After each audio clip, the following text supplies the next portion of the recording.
അതിനെ മുറിക്കണം, അതിൻ്റെ ഉള്ളിൽ എന്താണെന്ന് മനസ്സിലാവണം. അതിന് ദൈവം എന്തർത്ഥമാണ്,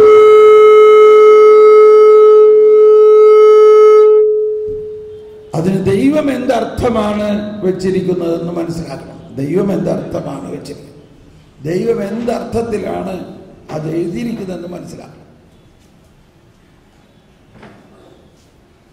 അത് മനസ്സിലാവുന്നത് എങ്ങനെയാ? അത് എഴുതിയ ആളോട് തന്നെ ചോദിക്കണം. അത് എഴുതിയ ആളാരാ? പരിശുദ്ധാത്മാവ്. അത് എന്ത് മാത്തമാറ്റിക്സ് വെച്ചാ എഴുതിയേക്കണേ? അതാണ്. നമ്മളുടെ ഒരുപാട് മാത്തമാറ്റിക്സ് പഠിച്ച ആളുകൾക്ക് കുറച്ച് കഴിയുമ്പോൾ എന്തോ അസുഖം മാതിരിയാണ് ഈ കാലഘട്ടത്തിൽ. എന്തുകൊണ്ടാ? അവരുടെ മാത്തമാറ്റിക്സ് മാതിരിയൊന്നും അല്ല ജീവിതം. മാത്തമാറ്റിക്സ് എന്ന് പറഞ്ഞാൽ 2 2 4 4 4 8 പെട്ടെന്ന് മനസ്സിലായി. മാത്രമല്ല അങ്ങനെ കുറെ പഠിച്ചു കഴിയുമ്പോൾ ആ കണക്ക് വിട്ട് വേറൊരു കണക്ക് മനസ്സിലാവണില്ല. കർത്താവിന്റെ മാത്തമാറ്റിക്സ് എന്താ? 99-നേക്കാളും വലുതാണ് 1. 99-നേക്കാളും വലുതാണ് 1. നമ്മുടെ മാത്തമാറ്റിക്സിൽ അങ്ങനെയല്ലല്ലോ. 1 99 ഏതാ വലുത്? 99. കർത്താവിന്റെ മാത്തമാറ്റിക്സിലെ അപ്പൊ ഇങ്ങനെ ഒരു വ്യത്യാസമാണ് ഈ ജ്ഞാനത്തിൽ കിടക്കുന്നത്. അപ്പൊ 2 തരത്തിലുള്ള ജ്ഞാനമാണുള്ളത്. ഒന്ന് ഈ കൈ ഇടതുവശം ഇങ്ങനെ കാണിച്ച്, ഇടത് കൈ ഈ ഇടത് കൈ ഇത് സൃഷ്ടിയെക്കുറിച്ചുള്ള ജ്ഞാനമാണ്. സൃഷ്ടിയെക്കുറിച്ച് എന്താണ്? Mathematics, trigonometry, biology, zoology, chemistry, botany, physics, ഇതെല്ലാം കാണിച്ചുകൊണ്ടിരിക്കും കുറച്ചു നേരം. ഇത് ഈ ഇടതുവശം എന്താണ്?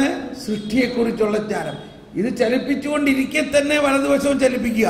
ഇത് എന്താണ്? സൃഷ്ടാവിനെ കുറിച്ചുള്ള ജ്ഞാനം. മനസ്സിലായോ? സൃഷ്ടാവിനെ കുറിച്ചുള്ള ജ്ഞാനം. ഇത് രണ്ടു കൂടി ഒന്ന് ചേർത്ത് ഇത് 2 കൂടി ചേരണം. ഇത് 2 കൂടി ചേരുമ്പോഴാണ് ഒരു ശാന്തത. കണ്ടോ? ഇത് 2 കൂടി ചേരുമ്പോഴാണ് പ്രൈസ് ദി ലോർഡ്. എന്നോട് ക്ഷമിക്കണം, നമ്മൾ ഈ കാരണന്മാരെന്ന് പറഞ്ഞിട്ട് എന്താ കാര്യം? നമ്മളെ എന്താ പഠിപ്പിച്ചത്? നമ്മളെന്താ പഠിപ്പിച്ചത് പിള്ളേരെ? പിള്ളേരെ പഠിപ്പിച്ചത് ഈ മാത്തമാറ്റിക്സും കെമിസ്ട്രിയും ബോട്ടണിയും ഫിസിക്സും ഒക്കെ പഠിച്ച് വലിയ ആളാകണം. അങ്ങനെ അവരായി. അപ്പൊ ഇനി അവർക്ക് കർത്താവും വേണ്ട, കുരിശോരയും വേണ്ട, ബൈബിളും വേണ്ട. അങ്ങനെ ആയി. വാസ്തവത്തിൽ ഇത് കുറ്റം പറയല്ല, ഇത് നമ്മുടെ ഒരു കുടുംബ കാര്യമാണ്. എല്ലാവരുടെയും അവസ്ഥ ഇത് തന്നെയാ. ഇതാണോ ഈ ബൈബിളിൽ പറയണേ? ഈശോ പറയണേ എന്താ? ഇപ്പൊ ഇവിടെ തന്നെ കേട്ടു, കണ്ടോ? പ്രൈസ് ദി ലോർഡ്, കറക്റ്റ് വന്നു. ഈശോ പറയാണ്, മനുഷ്യൻ ജീവിക്കുന്നത് അപ്പം കൊണ്ട് മാത്രമല്ല, പിന്നെ എന്തുകൊണ്ടാ മനുഷ്യൻ ജീവിക്കുന്നതെന്ന് ഒന്ന് ഉച്ചത്തിൽ പറഞ്ഞേ. ദൈവത്തിന്റെ അധരത്തിൽ നിന്ന് വരുന്ന വചനം കൊണ്ടാണ്. അതല്ലേ ഇവിടെ എഴുതിയിരിക്കുന്നത്? എന്റെ വചനങ്ങളിൽ നിങ്ങൾ അഭിലാഷമർപ്പിക്കുവിൻ. അത് കഴിച്ച് തിന്നെ, അത് ചുരുള് ഭക്ഷിക്കുന്നൊക്കെ പറയണില്ലേ? അതിനെ ഭക്ഷിക്കും നിങ്ങൾ. അപ്പൊ സാധാരണ 3 നേരം ഭക്ഷണം കഴിക്കണമാതിരി 3 നേരമെങ്കിലും വചനം ഭക്ഷിക്കും. അപ്പോൾ ജ്ഞാനം കിട്ടും. അപ്പോൾ ജ്ഞാനം കിട്ടുന്ന ഒരു വഴിയാണത്. വേറൊന്നും വേണ്ട, ഈ വചനം ഭക്ഷിക്കും. മനുഷ്യൻ ജീവിക്കുന്നത് അപ്പം കൊണ്ട് മാത്രമല്ല. അപ്പൊ അവിടെ നമ്മൾ മനസ്സിലാക്കേണ്ട എന്താ? മനുഷ്യന് ശരീരമുള്ള പോലെ തന്നെ മനസ്സുള്ള പോലെ തന്നെ അവന് മറ്റെന്തുണ്ട്? ആത്മാവുണ്ട്. അപ്പൊ ഈ ആത്മാവിന് ഭക്ഷണം വേണോ? ആത്മാവിന് ഭക്ഷണം വേണം. ആത്മാവാണ് ശരീരത്തിനെ നിലനിർത്തുന്നത്. നമ്മൾ പറഞ്ഞല്ലോ, ശരീരത്തിന്റെ ഫ്രെയിമാണ് ആത്മാവ്. അപ്പോ ആത്മാവിൽ ദൈവത്തിന്റെ ജ്ഞാനവും ദൈവത്തിന്റെ വിശ്വാസവും ഇല്ലെങ്കിൽ ആത്മാവ് മരിച്ചു.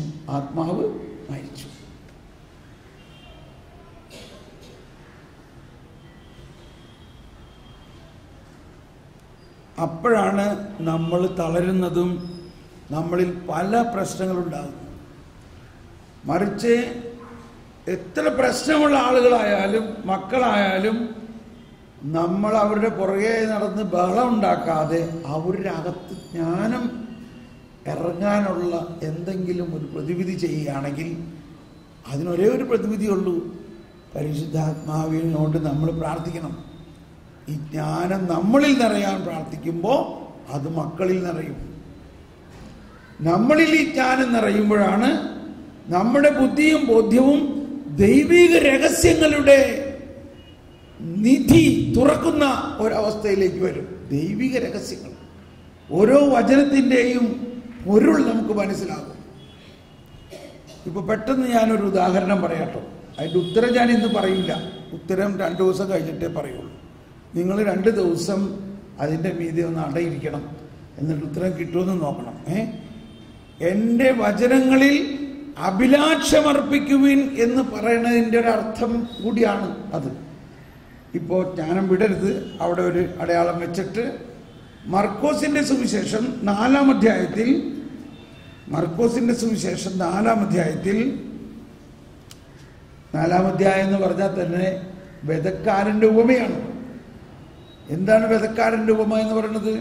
നമുക്കറിയാം, ഒരുവൻ വിത്ത് വിതച്ചു, കുറെ വിത്ത് വഴിയരിയിൽ വീണ്, കുറെ വിത്ത് പാറമേൽ വീണ്, കുറെ വിത്ത് മുള്ളുകൾക്കിടയിൽ വീണ്, കുറെ വിത്ത്. എന്നിട്ട് അവസാനം ഇതിൻ്റെ ഇന്റർപ്രിറ്റേഷൻ പറഞ്ഞപ്പോൾ എന്താ ഈശോ പറഞ്ഞത്?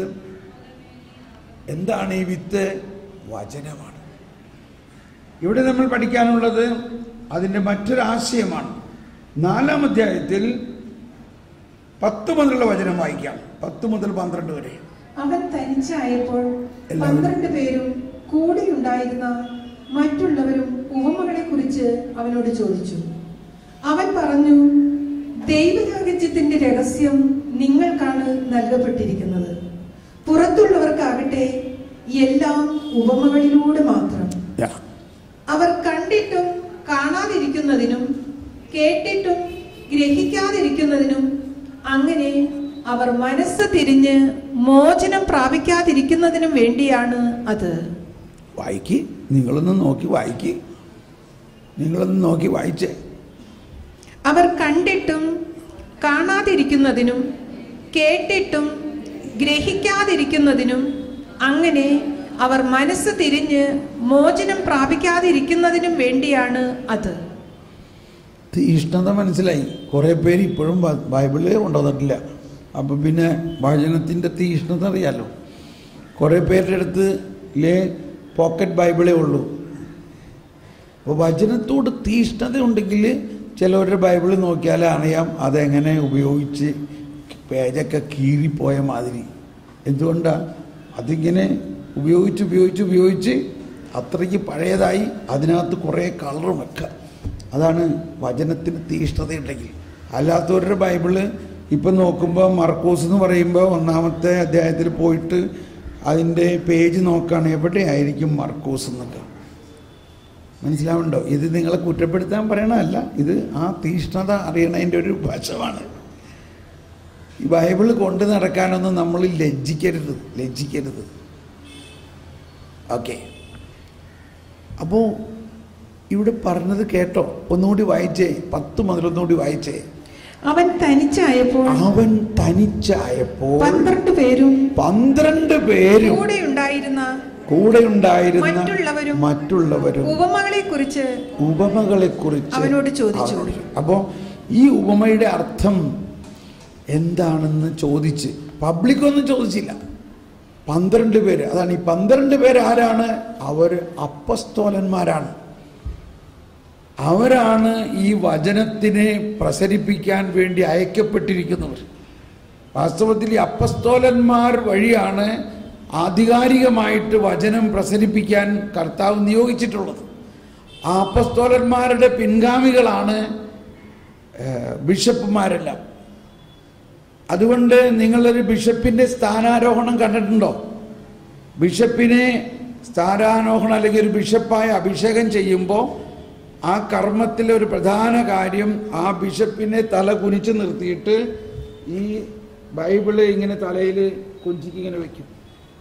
അതായത് ഇത് ചുവന്നുകൊണ്ടാണ് നിന്റെ ജീവിതം മുഴുവൻ പോകേണ്ടത്. ആ ഒരു ശുശ്രൂഷയുടെ പങ്കുകാരാണ് മറ്റു വൈദികരും നമ്മളെല്ലാവരും. ഇങ്ങനെ തന്നെയാണ്. അപ്പോൾ അപ്പസ്തോലന്മാർക്ക് ഇതറിയാൻ ഭയങ്കര ദാഹം. എന്താണ് ഈ ഉപമയുടെ അർത്ഥം? അപ്പം അതിൻ്റെ കൂടെ വേറെ കുറച്ച് പേര് കൂടി വന്നു. അവൻ തനിച്ചായപ്പോൾ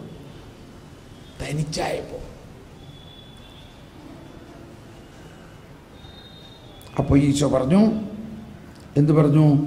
ദൈവരാജ്യത്തിന്റെ രഹസ്യം നിങ്ങൾക്കാണ് നൽകപ്പെട്ടിരിക്കുന്നത്. പുറത്തുള്ളവർക്കാകട്ടെ എല്ലാം ഉപമകളിലൂടെ മാത്രം. ഇനി നിങ്ങൾ എല്ലാവരും ഉച്ചത്തിൽ വായിച്ചേ, നോക്കി വായിച്ചേ. ദൈവരാജ്യത്തിന്റെ രഹസ്യം നിങ്ങൾക്കാണ് നൽകപ്പെട്ടിരിക്കുന്നത്, പുറത്തുള്ളവർക്കെല്ലാം ഉപമകളിലൂടെ. ഇനി അടുത്ത വചനം വായിച്ച് ഏറ്റുപറഞ്ഞു. അവർ കണ്ടിട്ടും കാണാതിരിക്കുന്നതിനും കേട്ടിട്ടും ഗ്രഹിക്കാതിരിക്കുന്നതിനും അങ്ങനെ അവർ മനസ്സ് തിരിഞ്ഞ് മോചനം പ്രാപിക്കാതിരിക്കുന്നതിനും വേണ്ടിയാണ്. എന്താ തോന്നണേ? പെട്ടെന്ന് തോന്നുന്നത് എന്തോ ഒരു സ്പെല്ലിംഗ് മിസ്റ്റേക്ക് ഉള്ള മാതിരി തോന്നുന്നുണ്ടല്ലേ? സ്പെല്ലിംഗ് മിസ്റ്റേക്ക് ഒന്നുമില്ല. ഇത് മനസ്സിലാക്കുന്നതിനെയാണ് ജ്ഞാനം എന്ന് പറയുന്നത്. ഇത് മനസ്സിലാക്കുന്നതിനാണ് ജ്ഞാനം. നമ്മൾ പൊതുവെ വചനത്തെ അക്ഷരാർത്ഥത്തിൽ ഭൗതിക തലത്തിലുള്ള ചില കാര്യങ്ങളെ ഉദ്ദേശിച്ചിട്ടാണ് വചനത്തെ മനസ്സിലാക്കുന്നത്. പക്ഷേ ഇത് വലിയ രഹസ്യങ്ങളാണ് അതിൽ അടങ്ങിയിരിക്കുന്നത്.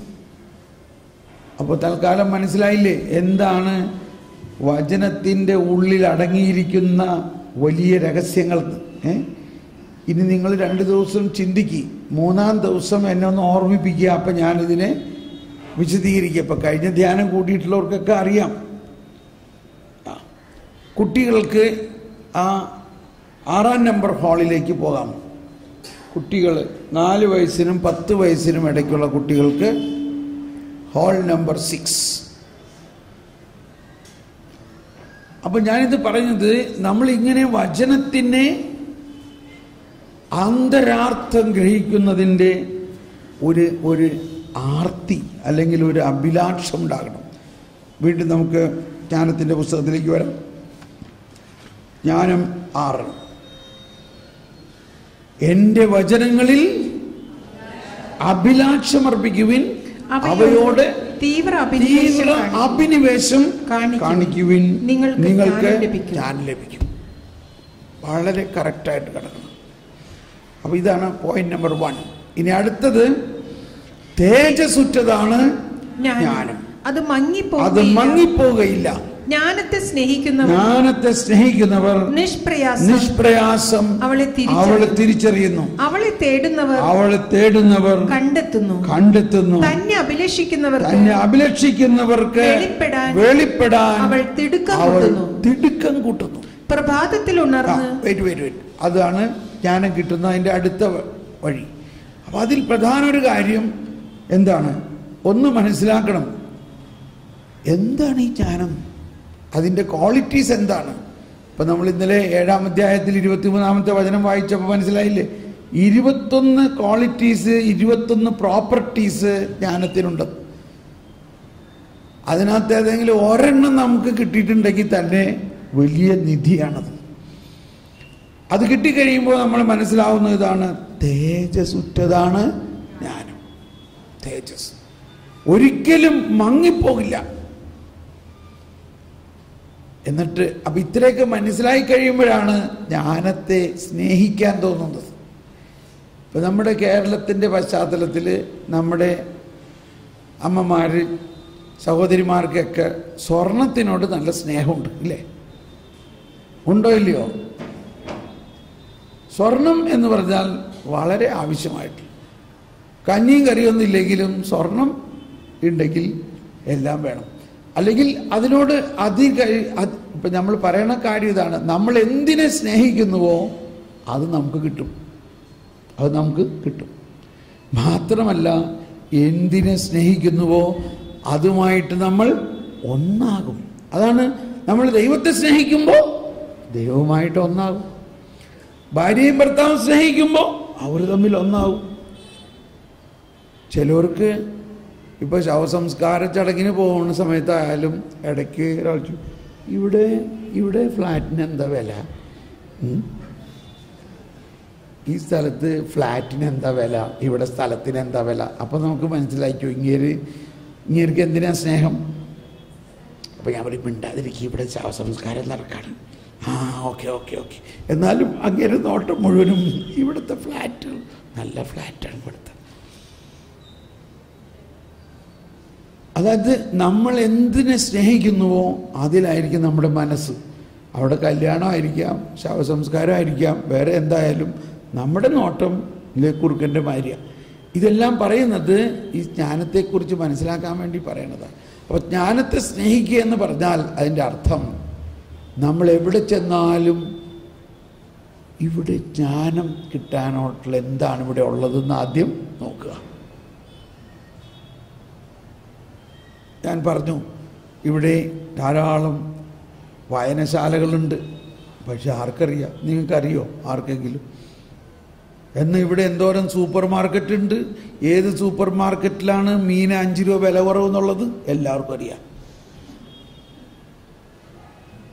ഇന്ന സൂപ്പർ മാർക്കറ്റിൽ പോകുകയാണെങ്കിൽ ഇന്ന സംഭവത്തിന് അവിടെ ചീപ്പാണ്, ഇന്ന സൂപ്പർ മാർക്കറ്റിൽ ഇന്ന സംഭവത്തിന് ചീപ്പാണ്. കരിമീൻ ഇന്നോടത്ത് കിട്ടും, അല്ലെങ്കിൽ ചെമ്മീൻ വറുത്തത് ഇന്നോടത്ത് കിട്ടും. ഇതൊക്കെ നമുക്കറിയാം. പക്ഷേ ഏത് കോൺവെൻറ്റിലാണ്, ഏത് കൊവേന്തയിലാണ് ഇന്നിന്ന പുസ്തകങ്ങൾ ഉണ്ടാകാൻ സാധ്യത എന്നാരെങ്കിലും ചിന്തിക്കാറുണ്ടോ? അപ്പം ഇതൊക്കെ നമ്മളുടെ ഭാവിക്ക് വേണ്ടിയുള്ള ചില ആശയങ്ങളാണ്. ഇപ്പം നമ്മൾ മക്കളെ കൊണ്ടായാലും ഒന്ന് പോവുക, അവിടെ ആ ലൈബ്രറിയിലൊക്കെ നോക്കിക്കഴിയുമ്പോൾ അവനായി അന്തം പിടുത്തയും ഈ പുസ്തകങ്ങളൊക്കെ ഒരാളെക്കുറിച്ചാണ്. ആരെക്കുറിച്ചാണ്? ഒരു ആശാരി ചെറുക്കനെ കുറിച്ച്. ആരെക്കുറിച്ചാണ് ഈ പുസ്തകങ്ങളെല്ലാം? ഒരു ആശാരി ചെറുക്കനെ കുറിച്ചാണ്.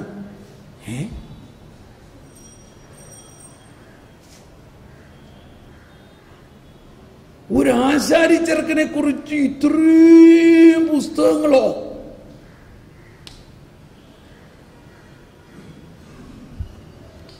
കാര്യത്തിൻ്റെ കിടപ്പ് മനസ്സിലായോ? അതൊന്ന് തുറന്ന് നോക്കുമ്പോൾ കത്തണ ഒരനുഭവം. അപ്പൊ ജ്ഞാനത്തെ സ്നേഹിക്കുന്നവർ നിഷ്പ്രയാസം അവളെ തിരിച്ചറിയുന്നു. ആർക്കേ ഇത് തിരിച്ചറിവുണ്ടാവുള്ളൂ? ജ്ഞാനത്തെ സ്നേഹിക്കുന്നവർ. ഇത് ഒരു പുതിയ ജീവിത ശൈലിയായി മാറണം ഇതെല്ലാം.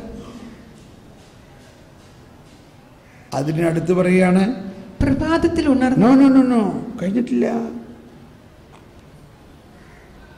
അവളെ തേടുന്നവർ കണ്ടെത്തുന്നു. എവിടെ തേടാം? ഇത് ഭയങ്കര ദുഃഖകരമായൊരവസ്ഥയാണ്.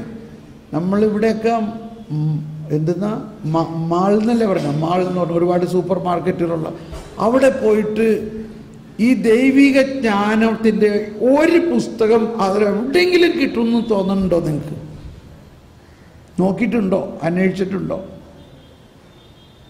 Complete material. ഇപ്പം ഞാൻ ഒരുപാട് യാത്ര ചെയ്യുന്ന ആളാണ്. അപ്പം എല്ലാവരും പറയും ബ്രദറിനെല്ലാം കാണാമല്ലോ. ഞാൻ അല്പം പോലും എനിക്ക് ഇതൊന്നും കാണാൻ ആഗ്രഹം തോന്നാറില്ല. എയർപോർട്ടിൽ എയർപോർട്ടിൽ ചെല്ലുമ്പോൾ തന്നെ അവർ പർപ്പസ്ലി നമ്മളെ കൊണ്ടുപോകുന്നത് ഡ്യൂട്ടി ഫ്രീയുടെ അകത്ത് കൂടിയാണ് കൊണ്ടുപോകുന്നത്.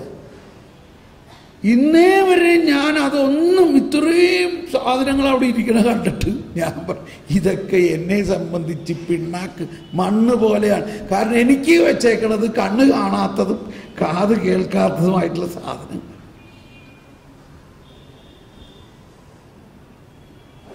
ചിലർ എൻ്റെ കൂടെ ഉള്ളവർ അതൊന്നും എന്തിനാ നോക്കണേ? അത് നോക്കണേ എന്തിനാ?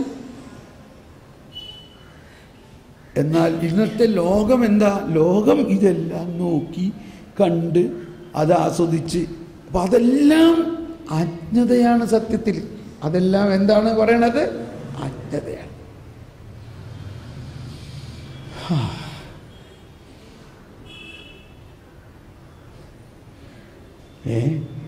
വരണ്ടില്ലായിരുന്നല്ലേ?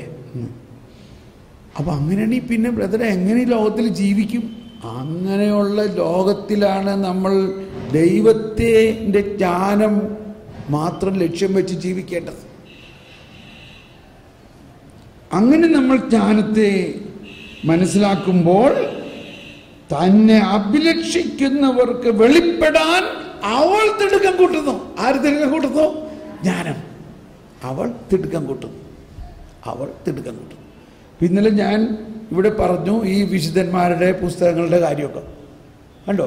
എനിക്ക് വലിയ ആഗ്രഹമാണ്. അപ്പോൾ അതെനിക്ക് വെളിപ്പെടാൻ ആ പുസ്തകങ്ങൾ തിടുക്കം കൂട്ടണം. അപ്പോൾ ഇവിടെ ഉണ്ടായിരുന്ന ഒരു സഹോദരൻ വന്നിട്ട് ബ്രദറെ ഇതൊക്കെ ഇപ്പോൾ ഒരു ആപ്പിൽ അവൈലബിൾ ആണ്. ജോൺ ഓഫ് ദ ക്രോസും സെൻറ്റ് ആൻഡ് ഗസ്റ്റീനും ഒക്കെ. എന്നാൽ അത് വേഗം ഡൗൺലോഡ് ചെയ്താൽ ഉടനെ എനിക്ക് ഡൗൺലോഡ് ചെയ്ത് ഇപ്പോൾ 5 മിനിറ്റിനകത്ത് എന്താ സഹോദരൻ്റെ പേര് ഇവിടെ ഉണ്ടോ? ഇവിടെ വെരീസി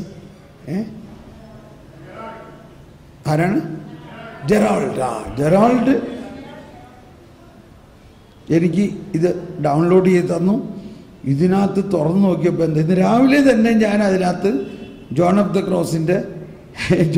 ക്രോസിൻ്റെ സ്പിരിച്വൽ കാൻഡിക്കിൾ വായിച്ചു. അതിനകത്തൊരു ഭാഗം വായിച്ചപ്പോൾ അതിനകത്ത് ജോൺ ഓഫ് ദ ക്രോസ് പറഞ്ഞേക്കണത് നമ്മൾ ജ്ഞാനത്തിൽ ഇന്ന് രാവിലെ വായിച്ചൊരു കാര്യമാണ്. ഭൂമിയിൽ ഒരറ്റം മുതൽ മറ്റേ അറ്റം വരെ ജ്ഞാനം സ്വാധീനം ചെലുത്തുന്നു. അതാണ് ഇന്ന് രാവിലെ നമ്മൾ വായിക്കാൻ ഉദ്ദേശിക്കുന്ന കാര്യങ്ങളൊക്കെ. അപ്പോൾ ജ്ഞാനം നമ്മൾക്ക് അറിയാൻ തിടുക്കം കൂട്ടുന്നു. ഇപ്പം എന്നെ ഈ മൊബൈൽ ഫോണിലൂടെ ഒരല്പം ഡാറ്റ കണക്ഷൻ കൂടി ഉണ്ടെങ്കിൽ എന്തോരം പുസ്തകങ്ങളാണ് നമ്മൾ ഇലക്ട്രോണിക് ആയിട്ട് കാണാൻ പറ്റും, കേൾക്കാൻ പറ്റും, വായിക്കാൻ പറ്റും. മറ്റൊരു സദ്വാർത്ത, ഇന്നലെ വൈകുന്നേരം വരെയുള്ള നമ്മുടെ ധ്യാനം മുഴുവനും യൂട്യൂബിൽ ഇന്നലെ രാത്രി ഞാൻ അപ്ലോഡ് ചെയ്തു. ഒരുപാട് ആൾക്കാരത് കണ്ടുകൊണ്ടിരിക്കുകയാണ്. കണ്ടോ? Praise the Lord.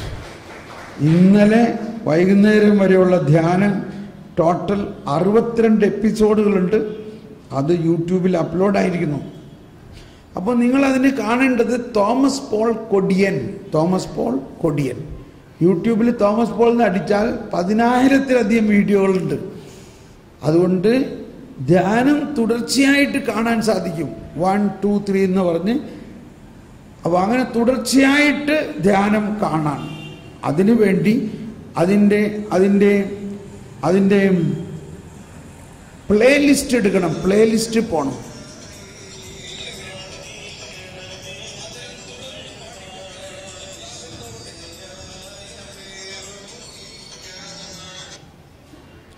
അപ്പോൾ ഇങ്ങനെ ഈ ധ്യാനം മുഴുവനും നിങ്ങളുടെ സുഹൃത്തുക്കൾക്കൊക്കെ അയച്ചു കൊടുക്കാം. ഇതാ നമ്മുടെ ഈ ധ്യാനം പല തരത്തിലും വളരെ വ്യത്യസ്തമായൊരു ധ്യാനമായിരിക്കും.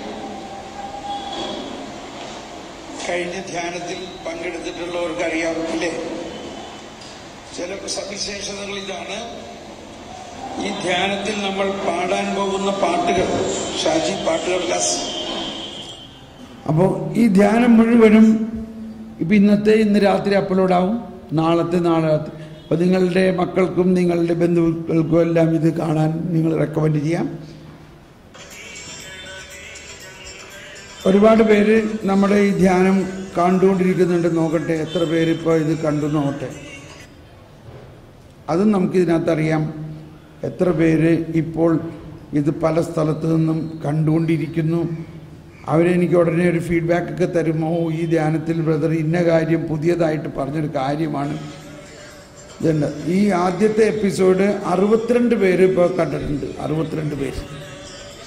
നാളെ വൈകുന്നേരം ആകുമ്പോഴേക്കും 100-150 പേര് ഇത് കാണും. അപ്പോൾ ഇവിടെ ഇരിക്കുന്ന അത്രയും ആൾക്കാർ 2 ദിവസം കഴിയുമ്പോഴേക്കും ധ്യാനം മുഴുവനും കൂടും. അങ്ങനെ ഒരുപാട് പേര്. ഇതെല്ലാം ഞാൻ പറയുന്നത് ജ്ഞാനം ഈ വക ഉപകരണങ്ങളൊക്കെ ഇന്ന് എല്ലാവരുടെ കയ്യിലും ഉണ്ടോ ഇല്ലയോ? ഉണ്ടോ? പക്ഷെ അത് എന്തിനു വേണ്ടി ഉപയോഗിക്കണം നമ്മൾ? അത് ഇത്തരത്തിൽ ദൈവിക ജ്ഞാനം അറിയാനും അത് പ്രസരിപ്പിക്കാനും വേണ്ടി ഉപയോഗിക്കണം. ഓക്കെ, അപ്പോൾ പറഞ്ഞു വന്നതിൻ്റെ അർത്ഥം, രണ്ടാമത്തെ വഴി, ജ്ഞാനം ലഭിക്കുന്നതിൻ്റെ രണ്ടാമത്തെ വഴി എന്താണ്? ജ്ഞാനത്തെ സ്നേഹിക്കുക. ജ്ഞാനത്തെ സ്നേഹിക്കുക. ഒന്ന് പറഞ്ഞെല്ലാവരും, ജ്ഞാനത്തെ സ്നേഹിക്കുക. ഏതുപോലെ? സ്വർണത്തെ സ്നേഹിക്കുന്നവർക്ക് സ്വർണം കിട്ടും. ഫ്ലാറ്റിനെ സ്നേഹിക്കുന്നവർ പോണോടത്തൊക്കെ ഫ്ലാറ്റ് അന്വേഷിച്ചെടുക്കും. എന്ന പോലെ ജ്ഞാനത്തെ സ്നേഹിക്കുക. ഇനി മൂന്നാമത്തെ വഴി എന്താണ്? അത് നമ്മൾ പറഞ്ഞു കഴിഞ്ഞു. വായിക്കാം 14-ാമത്തെ വചനം. പ്രഭാതത്തിൽ ഉണർന്ന് അവളെ തേടുന്നവർ പ്രയാസം കൂടാതെ അവളെ കണ്ടുമുട്ടും. അവൾ വാതിക്കൽ കാത്തു നിൽപ്പുണ്ട്. അതെ, അവൾ വാതിക്കൽ. അതാണ് ജ്ഞാനത്തിന് വേണ്ടി അതിരാവിലെ ഉണർന്ന് പ്രാർത്ഥിക്കണം എന്ന് പറയുന്നത്. മറ്റെന്ത് പ്രാർത്ഥനയ്ക്കും മുൻപ് ജ്ഞാനത്തിന് വേണ്ടി പ്രാർത്ഥിക്കണം. പക്ഷെ നമുക്കെന്താ, നമ്മൾ ഓരോ ധ്യാനം കൂടുമ്പോൾ ആ ധ്യാന കേന്ദ്രക്കാർ നമ്മളുമായിട്ടൊരു എഗ്രിമെൻറ്റിൽ ഇട്ടിട്ടാണ് വിടണത്, ഇല്ലേ? ഈ ധ്യാന കേന്ദ്രത്തിൻ്റെ പ്രാർത്ഥനാ പുസ്തകം അനുസരിച്ചുള്ള പ്രാർത്ഥന നിങ്ങൾ കണിശമായിട്ട് ചൊല്ലിയേക്കണം. അപ്പോൾ ആ ധ്യാന കേന്ദ്രത്തിൻ്റെ പുസ്തകം കിട്ടി. പണ്ടൊക്കെ നമുക്ക് പ്രാർത്ഥിക്കാനേ അറിയില്ലായിരുന്നു. പ്രാർത്ഥിക്കാൻ പറഞ്ഞാൽ സ്വർഗസ്ഥനായ പിതാവ്, എത്രയുള്ള മാതാവ്, ഇത്രയൊക്കെ പ്രാർത്ഥിക്കുന്നുള്ളൂ. കരിസ്മാറ്റിക് വന്നു കഴിഞ്ഞപ്പോഴാണ് സ്വയം പ്രേരിത പ്രാർത്ഥന നമ്മൾ പഠിച്ചതില്ലേ, ഇല്ലേ? ഇപ്പം നമ്മളോട് പ്രാർത്ഥിക്കാൻ പറഞ്ഞാൽ പിന്നെ നിർത്താണ്ട് പ്രാർത്ഥിച്ചു വരും. നിർത്താനാണ് പാടുപില്ല. അത്രയ്ക്ക് പരിശുദ്ധാത്മാവിനാൽ പ്രേരിതമായി നമ്മൾ പ്രാർത്ഥിക്കാൻ തുടങ്ങി. പക്ഷേ ഇപ്പം എന്താ, എല്ലാവരും ഓരോ പുസ്തകം തന്നിരിക്കുകയാണ്. ഈ പുസ്തകത്തിലെ പ്രാർത്ഥനയല്ല. അതുകൊണ്ട് വീണ്ടും നമ്മൾ എന്തിലേക്ക് വന്നിരിക്കണു? വീണ്ടും നമ്മൾ പഴയ കാലഘട്ടത്തിലേക്ക് വന്നിരിക്കണു. നോക്കി വായിക്കണ പ്രാർത്ഥനകളായി ഇപ്പം നമ്മുടെ അടുത്ത്, ഇല്ലേ? ഇന്ന ധ്യാന കേന്ദ്രത്തിൻ്റെ പ്രാർത്ഥന, ഇന്ന ധ്യാന കേന്ദ്രത്തിൻ്റെ പ്രാർത്ഥന, തോമസ് പോളിൻ്റെ അടുത്ത പ്രാർത്ഥന, ഇങ്ങനെ ഓരോ പ്രാർത്ഥനയാണ്. പരിശുദ്ധാത്മാവ് എന്തിനു വേണ്ടി പ്രാർത്ഥിക്കണം എന്ന് ആരും ചോദിക്കുന്നില്ല. പരിശുദ്ധാത്മാവിനോട് എന്താ പ്രാർത്ഥിക്കേണ്ടതെന്ന് ആരും ചോദിക്കുന്നില്ല. ഇതൊക്കെ ഞാൻ പറയുമ്പോൾ നിങ്ങൾക്ക് എന്നോട് വല്ല വിരോധം തോന്നുന്നുണ്ടോ? എന്നോട് ക്ഷമിക്കണം. ഞാൻ ഇത് പറയുന്നത് ഭയങ്കര കാര്യമാണ്. ഇത് ഇന്നലെ മിനിയാന്നത്തെ ഞാൻ പറഞ്ഞില്ലേ, മിനിയാന്ന് പോപ്പ് പറഞ്ഞതാണ്, be open to the holy spirit. നിങ്ങളുടെ റിജിഡായിട്ടുള്ള ഒരു തത്വസംഹിതയോ ഐഡിയോളജിയോ അല്ല വേണ്ടത്. Be open to the holy spirit എന്ന് പറയാൻ. പരിശുദ്ധാത്മാവ് നമ്മളിൽ വസിക്കുന്നു, സഭയിൽ വസിക്കുന്നു. ആ പരിശുദ്ധാത്മാവിൻ്റെ തുറവി, പരിശുദ്ധാത്മാവിൻ്റെ പ്രവർത്തനത്തിന് നമ്മളങ്ങ് വിട്ടുകൊടുക്കുക. അങ്ങനെ. അപ്പം എന്തിനാണ് ഈ പ്രഭാതത്തിൽ തന്നെ പ്രാർത്ഥിക്കുന്നത്? ചിലർ പറയും, എനിക്ക് പ്രഭാതത്തിൽ പ്രാർത്ഥിക്കാൻ പറ്റില്ല, ഞാൻ രാത്രി പ്രാർത്ഥിച്ചോളാം.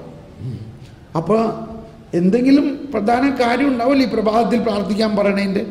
പ്രധാന കാര്യം എന്താണ്? നമ്മൾ ചില വിശുദ്ധന്മാരെ മുറുക്കി പുറത്തിറങ്ങില്ല പ്രാർത്ഥിക്കാണ്ട്. എന്തുകൊണ്ടാണ്? പുറത്തിറങ്ങി വല്ല വായെന്ന് 2 വാക്ക് വന്നാൽ അത് മതി അന്നത്തെ ദിവസം മുഴുവനും പാഴാകാൻ, ഇല്ലേ? ഇപ്പം അമ്മായിയമ്മയും മരുമോളെ കുറിച്ച് കർത്താവ് തന്നെ പറഞ്ഞിട്ടുള്ളതാണ്, ഞാൻ വന്നിരിക്കുന്നത് അവർ തമ്മിൽ ഭിന്നിപ്പിക്കാനാണെന്ന്. പറഞ്ഞിട്ടുണ്ടോ ഇല്ലയോ? കർത്താവ് തന്നെയല്ലേ പറഞ്ഞത്, ഞാൻ വന്നിരിക്കുന്നത് ഭിന്നിപ്പിക്കാനാണ്, അമ്മായിയമ്മയും മരുമോളും തമ്മിലൊക്കെ ഞാൻ ഭിന്നിപ്പിക്കുമെന്ന്. എഴുതിയേക്കണ കാര്യമാണ്, പക്ഷെ അതിൻ്റെ അർത്ഥം വേറെയാണ് കേട്ടോ. എങ്കിലും എഴുതിയേക്കണ കാര്യമാണ്. അപ്പോൾ ഈ അമ്മായിയമ്മ, ഈ മരുമോള് തീർച്ചയായിട്ടും 2 മുറിയിലാണല്ലോ കിടക്കണേ. ഇവർ കുറച്ച് സമയം പ്രാർത്ഥിക്കാതെ രാവിലെ എഴുന്നേറ്റ് പുറത്ത് വരാണെങ്കിലോ എന്തും സംഭവിക്കാം, വലിയ സംഭവം ഉണ്ടാകാം. ആദ്യം ആരടുക്കളയിൽ വരണനുസരിച്ചിരിക്കും. ഒരു തമാശയെന്ന് വിചാരിച്ചാൽ മതി. ഇപ്പോൾ അമ്മായിയമ്മയാണ് ആദ്യം അടുക്കളയിൽ വരാണെങ്കിൽ, അവിടെ ഇന്നലെ ഭക്ഷണം കഴിച്ച പാത്രമൊന്നും കഴുകാണ്ട് അവിടെ കിടക്കുകയാണെങ്കിൽ ഉടനെ അമ്മായിയമ്മയ്ക്ക് എന്ത് തോന്നാം? ശോ, ഈ മരുമോൾ എന്ത് പ്രയോജനം, ആ പാത്രം കഴുകി വെച്ചില്ല. ഇനി മരുമോളാണ് വന്നേക്കണമെങ്കിൽ മരുമോൾക്ക് എന്ത് തോന്നാം? ഈ അമ്മയ്ക്ക് എന്താ പണി ഇവിടെ? വല്ല പണിയുണ്ട്? ഈ അമ്മയ്ക്ക് ഈ പാത്രമൊക്കെ ഒന്ന് കഴിവെച്ചാൽ എന്തായിരുന്നു എന്നും പറഞ്ഞ് ഉച്ചത്തിൽ പറഞ്ഞില്ലെങ്കിലും വേറൊരു സ്വഭാവമുണ്ട്, പിറുപിറുത്താൽ മതി. ഈ പിറുപിറുത്തണത് ഒരുപാട് സ്ഥലത്ത് കേൾക്കാം. മതിലുകൾക്ക് വരെ കേൾക്കാനുള്ള ചെവിയുണ്ടെന്നാണ് പറഞ്ഞത്. ഇപ്പം മതിയായില്ലേ? അന്നത്തെ ദിവസത്തേക്ക് മതിയായോ? അപ്പം അതുകൊണ്ട് എന്താ പറയണേ, നീ പ്രഭാതത്തിൽ ഉണർന്നാൽ ആദ്യം എന്ത് ചെയ്യണം? അപ്പം അവിടെ വാതിക്കൽ തന്നെ കാത്തു നിൽക്കുന്നു. ആരാണ് ഈ ജ്ഞാനത്തെ അയച്ചേക്കണത്? പിതാവായ ദൈവം തൻ്റെ വാത്സല്യ ഭാജനത്തിന് ഇത് അയച്ചിരിക്കുകയാണ്. ഈ ജ്ഞാനം നീ കുറച്ച് കുടിച്ചോ, അല്ലെങ്കിൽ നീ വല്ല വിഡ്ഢിത്തരങ്ങൾ ചെയ്യാനുള്ള എല്ലാ സാധ്യതയുണ്ട്.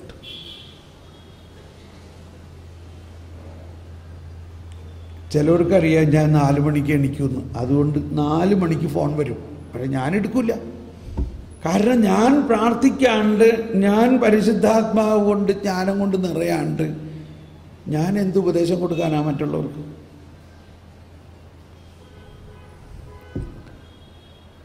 അപ്പോൾ ആദ്യം ഇതെല്ലാം നമ്മൾ ഇന്നേ വരെ പഠിച്ചേക്കണ ചില തത്വത്തിന് വിപരീതമാണ്. നമ്മൾ പഠിച്ചേക്കണ എന്താ? നിനക്ക് വേണ്ടി ഒന്നും, ഞാൻ എനിക്ക് വേണ്ടി ഒന്നും പ്രാർത്ഥിക്കില്ല, എനിക്ക് അങ്ങനെ ഒരു സങ്കുചിത മനോഭാവമില്ല. നിങ്ങൾക്ക് വിശാല മനോഭാവം ഉണ്ടാകണം, നിങ്ങൾ മറ്റുള്ളവർക്ക് വേണ്ടി മധ്യസ്ഥ പ്രാർത്ഥന നടത്തണം. ഇതല്ലേ നമ്മളധികം കേട്ടേക്കണത്. അപ്പം അതിന് വിപരീതമാണ് ഞാൻ പറയണത്.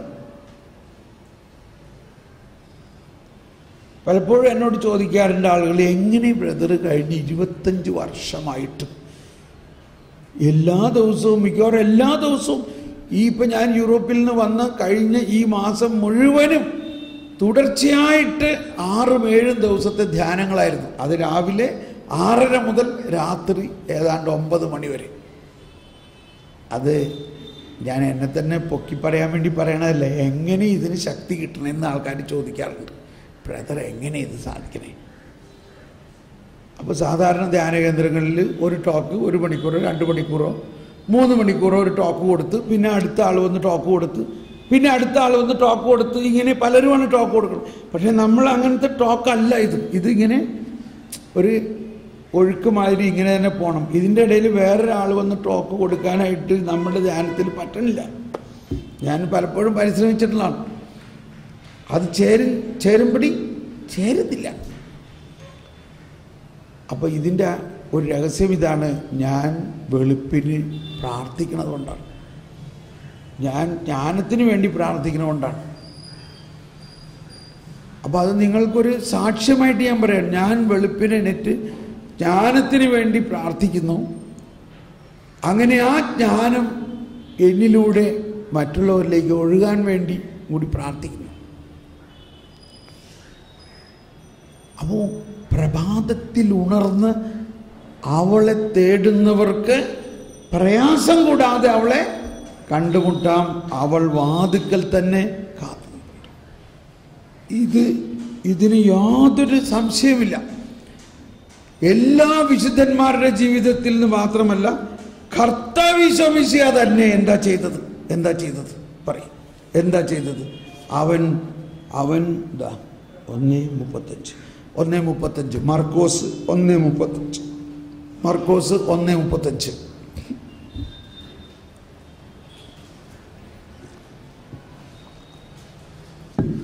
മർക്കോസ് 1:35 അതിരാവിലെ അവൻ ഉണർന്ന് ഒരു വിജന സ്ഥലത്തേക്ക് പോയി. അവിടെ അവൻ പ്രാർത്ഥിച്ചുകൊണ്ടിരുന്നു. ഇപ്പൊ തലവേദനയൊക്കെ എടുക്കാൻ തോന്നണ്ടോ? തലവേദന എടുക്കണ്ടോ? ഈ ജ്ഞാനത്തിന്റെ ക്ലാസ് കേൾക്കുമ്പോൾ എല്ലാവർക്കും തലവേദന. എനിക്കും ഇപ്പൊ തലവേദന എടുക്കാൻ തുടങ്ങിയിട്ടുണ്ട്. കാരണം ഇതിന്റെ അകത്ത് തലച്ചോറിനെ സെറ്റിംഗ് മാറിക്കൊണ്ടിരിക്കുകയാണ്. എന്ന് പറഞ്ഞാൽ ഇപ്പോ ഈ ചേച്ചിക്ക് എത്ര വയസ്സായി? 66. അപ്പം 66, 50 അല്ലെങ്കിൽ 60, 66 വയസ്സ്, 70 വയസ്സൊക്കെ ഉള്ള ആൾക്കാരാണ് നമ്മൾ ഒരുപാട് പേര്. എന്ന് പറഞ്ഞാൽ ഈ 66 വർഷവും നമ്മൾ പ്രാർത്ഥിച്ച ഒരു ജീവിത രീതിയിൽ നിന്നും വ്യത്യസ്തമായ ഒരു കാര്യം നമ്മൾ ചെയ്യണമെന്ന് പറഞ്ഞാൽ ബുദ്ധിമുട്ടുള്ള കാര്യമല്ലേ? ബുദ്ധിമുട്ടുണ്ടോ ഇല്ലയോ? എന്തു പറഞ്ഞു ചേട്ടാ? പക്ഷേ അതാണ് വേണ്ടത്, അതാണ് വേണ്ടത്, അതാണ് വേണ്ടത്.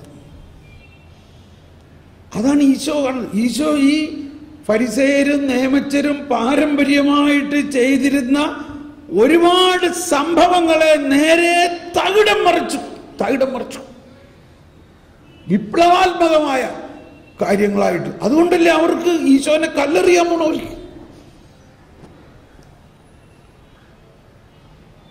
അതൊരു വിപ്ലവമായിരുന്നു ആ കാലഘട്ടത്തിൽ. ഈശോ തന്നെ പറയും, അവര്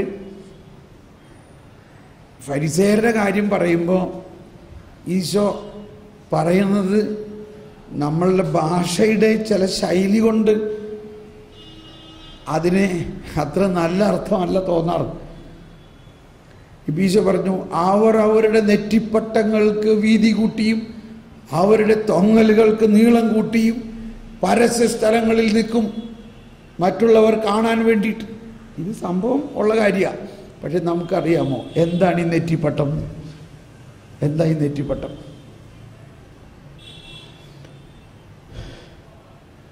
നമുക്ക് ആകെ കൂടി നെറ്റിപ്പട്ടം എന്ന് പറഞ്ഞാൽ ഒന്നേ അറിയുള്ളൂ. എന്താ? ആനയുടെ നെറ്റിപ്പട്ടം. കേരളീയർക്ക് നെറ്റിപ്പട്ടം എന്ന് പറഞ്ഞാൽ ആനയുടെ നെറ്റിപ്പട്ടമാണ്. അതാണ് ഭാഷയുടെ പരിമിതി എന്ന് പറയുന്നത്.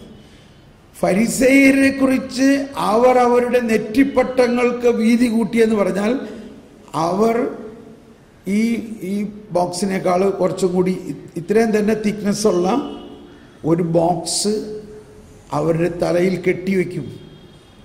നിയമജ്ഞരായിട്ടുള്ളവർ പ്രത്യേകിച്ചും അവർ അതിൽ 10 കൽപ്പനകൾ എഴുതി അതിൻ്റെ അകത്ത് നിറച്ചിരിക്കുകയാണ്. എന്നിട്ട് ഇതിന് ഇംഗ്ലീഷിൽ പറയുന്നത് ഫിലാക്ടറീസ് എന്ന് പറയും. ഫിലാക്ടറീസ്